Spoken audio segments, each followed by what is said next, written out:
Thoughts हमारे साथ share करने के लिए। और जैसे कि अभी मेंशन किया गया है कि अब मैं बुलाना चाहूँगी डॉक्टर सच्चिदानंद सिंह, नेशनल स्पीकर हैं ये सम्राट अशोक क्लब के, कि ये भी अपने थॉट्स जो हैं हमारे साथ शेयर करें। डॉक्टर सच्चिदानंद सिंह।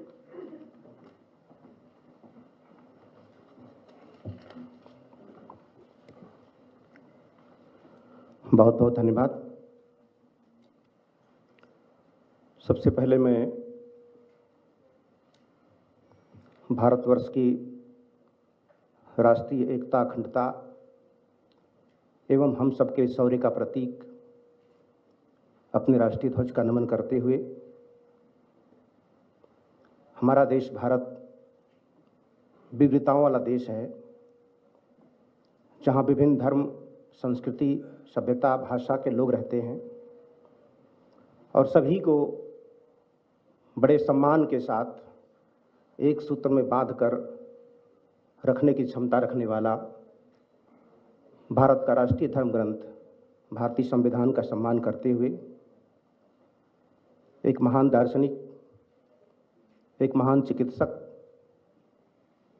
एक महान मानवतावादी, एक महान समाजशास्त्री, एक महान अर्थशास्त्री, एक महान चिकित्सक, विश्व गुरु शाक्य मुनि भगवान बुद्ध का नमन करते हुए उन सभी महापुरुषों का नमन करता हूँ जिनके कुर्बानियों, जिनके संघर्षों के बदौलत हम, आप और यह धम्म यहाँ तक पहुँचा है। सबका नमन करते हुए आज के मंच की अध्यक्षता कर रहे पूज्य धम्मगुरु डॉक्टर कच्चायन जी, इंटरनेशनल बुद्धिस्ट कन्फेडरेशन के सेक्रेटरी जनरल, परम पूज्य धम्मगुरु धम्मप्रिया जी, आईबीसी के डायरेक्टर जनरल सम्मानित शक्ति सिन्हा जी, परम पूज्य भिक्षु संघ और यहाँ पर बैठी हमारी माताएं बहनें, सबका मैं स्वागत अभिनंदन करते हुए आज का जो विषय है collective celebration of Buddhist event. साथियों, भगवान बुद्ध का एक रास्ता ऐसा है जो इस विषय का मार्ग प्रशस्त कर देता है।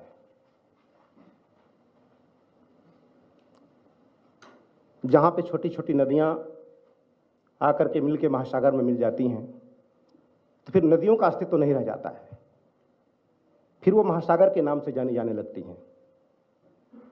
लेकिन इस विषय पर चर्चा करने की इसलिए जरूरत पड़ रही है क्योंकि नदियाँ महासागर में मिलने के बाद भी अपने अस्तित्व को खोजने की कोशिश करती हैं। गंगा का पानी कहाँ है, जमुना का पानी कहाँ है, कावेरी का पानी कहाँ है। अगर पानी अलग अलग दिख रही हैं इसका मतलब ठीक से मिली नहीं है। जिस दिन मिल जाएंगे ठीक से उस दिन इस विषय की जरूरत ही नहीं पड़ेगी। ये विषय इस बात का को इंगित करता है कि हम सबके अनुयायी हो सकते हैं लेकिन भगवान बुद्ध के अनुयायी नहीं है। भगवान बुद्ध के अनुयायी होते तो इस सवाल ही नहीं खड़ा होता कि हम कौन हैं। भंते जी बता रहे थे, बड़ा अच्छा लगा। ये सवाल ही नहीं खड़ा होता।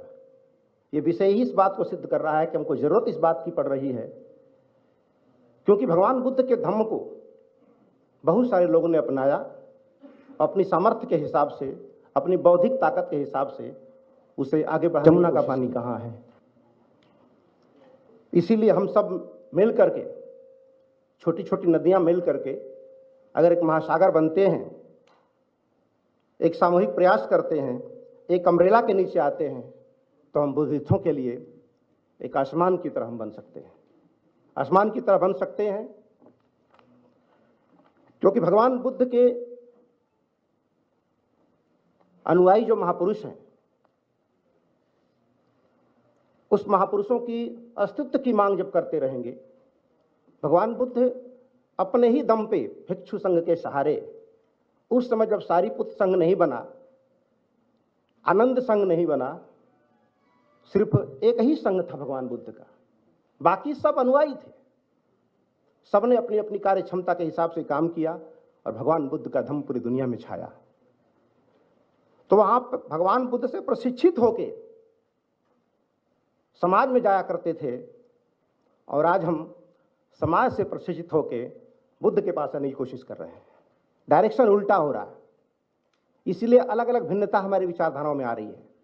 अगर यहाँ से ट्रेंड होके जाते तो सब समान विचारधारा के होते, लेकिन अलग अलग जगह से ट्रेंड होके आ रहे हैं तो विचारों की भिन्नता रह रही है। और जहाँ विचारों की भिन्नता रहेगी वहाँ भंते जी ने कहा कि हम ईंधन बन सकते हैं, इमारती लकड़ी नहीं बन सकते हैं। इसलिए हम सबके अनुयायी बने, अच्छी बात है। अलग अलग महापुरुषों के विचारों का सम्मान करें, क्योंकि इस धम्म को बढ़ाने में, हमारे जीवन को एक अच्छा खुशहाल बनाने में अकेले किसी व्यक्ति की भूमिका नहीं होती है। हमको लगता है ऐसा, लेकिन लाखों लोग अपनी कुर्बानियां देते हैं, तब एक व्यक्ति का जीवन खुशहाल होता है। इसलिए भगवान बुद्ध के धम्म को अगर ठीक से, और भगवान बुद्ध के धम्म में ही वो ताकत है, एक सामर्थ्य है जो सबको सम्मान के साथ समाहित कर सकता है। इसलिए पूरी दुनिया ने अपनाया इसे। एक राजा को भी लगता है कि मैं यहाँ के सम्मानित हूँ, और एक सुनीत को भी लगता है कि मैं यहाँ के सम्मानित हूँ, उपाली को भी लगता है मैं आके यहाँ सम्मानित हूँ, आम्रपाली को भी लगता है कि मैं आके यहाँ सम्मानित हूँ। हर व्यक्ति यहाँ आके सम्मानित और गौरवशाली महसूस करता है। अगर ऐसा हम महसूस करते तो शायद इस विषय की जरूरत ही नहीं पड़ती। इसलिए सबका सामूहिक प्रयास हो, और हम किसी संगठन में एक सामूहिक एक अम्ब्रेला में आना चाहते हैं तो हमें मिलनशील और घुलनशील होना पड़ेगा। चीनी की तरह घुलनशील होना पड़ेगा। शरबत बन गया तो चीनी बाहर नहीं आ सकती, लेकिन हम कंकड़ की तरह घुलनशील होना चाहते हैं। बर्तन में रहेंगे, खनखनाते रहेंगे, बर्तन में रहेंगे, खनखनाते रहेंगे। तो जब खनखनाहट आए किसी संगठन से तो समझिए ठीक से घुलनशील नहीं है। तो भगवान बुद्ध की विचारधारा जिस समाज में आ जाएगी, जिस देश में आ जाएगी, वहां खनखनाहट ही खत्म हो जाएगी। लेकिन हम तो भगवान बुद्ध को जी नहीं रहे हैं।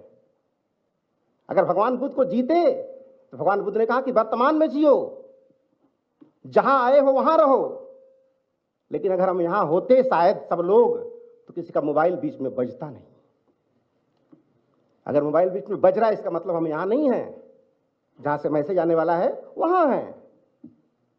हमको नहीं लगता कि इससे महत्वपूर्ण कुछ और होगा आज के डेट में, लेकिन फिर भी मोबाइल बज रहा है, इसका मतलब हम भगवान बुद्ध को ठीक से फॉलो नहीं कर रहे हैं।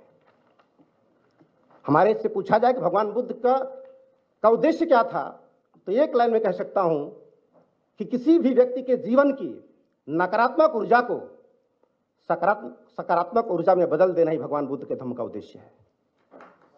एक लाइन में कहा जा सकता है। फिर भी हमको भगवान बुद्ध इतना सहज हैं कि यहाँ शब्दों की कोई गुंजाइश ही नहीं है। यहाँ तो फीलिंग्स की बात है। आज हम लोग देखना शब्द कहते हैं। देखना मतलब आज के समय में आंख से देखना हो गया है, लेकिन भगवान बुद्ध के जमाने में देखने का मतलब आंख से देखना नहीं होता था। जैसे हम लोग कहते हैं कि रसगुल्ला खा के देखा, तो रसगुल्ला खा के फिर देखे क्यों? रसगुल्ला खा के फिर देखे क्यों? क्योंकि रसगुल्ला खा के देखा मतलब एहसास, फील करो। देखना मतलब फील करना, एहसास करना होता है। लेकिन आज जब आंख से देखने को देखना समझ लिए हैं। खा के देखो, फील करके देखो।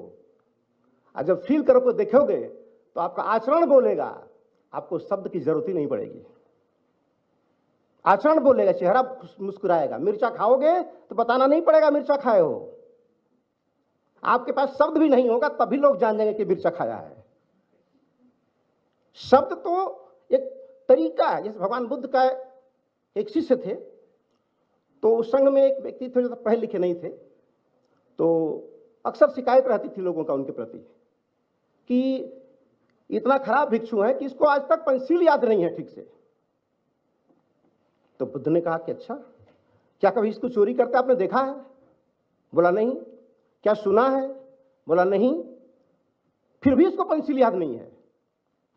बोला शराब पीते कभी सुना है इसको? बोला नहीं। किसी से शिकायत मिली है? बोला नहीं। फिर भी इसको पंचशील याद नहीं है। तो बोला कि कभी हत्या करते देखा ना किसी का, इसको किसी की हत्या किया हो? बोला नहीं। कभी झूठ बोलते सुना है? बोला नहीं। ये सब नहीं करता है, लेकिन पंचशील याद नहीं है इसको। तो हम लोग भी ऐसे ही शब्दों के पीछे पड़ते हैं।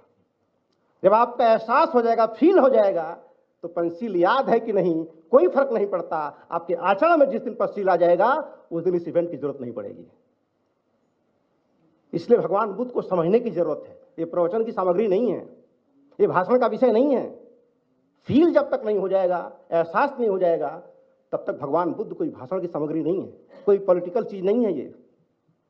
और जिसके जीवन में एक बार भगवान बुद्ध उतर गए फिर खाक में मिल जाएगी सारी दुनिया की दौलत, दुनिया का सब कुछ।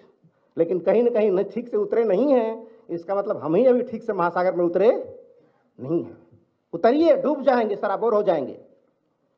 इसलिए आज ये बहुत अच्छा विषय लगा। बहुत सारे लोग कल से आईबीसी से बहुत सारी मांग कर रहे थे कि ये चाहिए, ये हो चाहिए। ऐसा लगता था जैसे आईबीसी एक पावरफुल संगठन है, जो चाहेगा वो कर सकता है।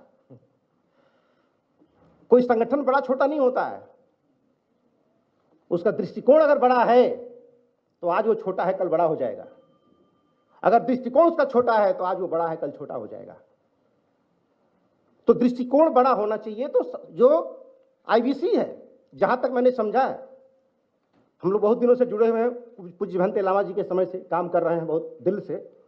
जहां तक मैंने समझा, ये सारे संगठनों को मिलाकर एक सेंट्रलाइज करना चाहता है, सेंट्रलाइज ताकत बनाना चाहता है, सेंट्रलाइज वॉइस बनना चाहता है। इसके पास कोई ताकत नहीं है, आपकी ताकत को लेकर के एक सामूहिक ताकत बनना चाहता है। भगवान बुद्ध अकेले ताकत नहीं थे, उनका पूरा भिक्षु संघ ताकत था। अब भिक्षु संघ के हट जाने से भगवान बुद्ध अकेले व्यक्ति थे, और आज पूरी दुनिया में भगवान बुद्ध का धर्म फैला, इसमें बहुत सारे लोगों का योगदान था। भगवान बुद्ध के धर्म को तो अशोक ने भी अपनाया, भगवान बुद्ध को धर्म को परम पूज्य बाबा साहब ने भी अपनाया, भगवान बुद्ध के धर्म को हर्षवर्धन ने भी अपनाया, कनिष्क ने भी अपनाया, अम्रपाली ने भी अपनाया, सुनीत ने भी अपनाया, सारे लोगों ने अपनाया। लेकिन मजे की बात क्या है इसमें कि जितने लोगों ने भगवान बुद्ध के धर्म को अपनाया वो अलग अलग परिस्थितियों के लोग थे, अलग अलग समस्याओं के लोग थे। लेकिन समस्या चाहे जो हो, समाधान सबका एक ही था, भगवान बुद्ध का धम्म। इसलिए बहुत ज्यादा न कहते हुए आपको इस विषय पे काम करना है, तो अपने सारे महापुरुषों का सम्मान करते हुए सिर्फ और सिर्फ भगवान बुद्ध का अनुयायी बने, सारी समस्या का समाधान हो जाएगा।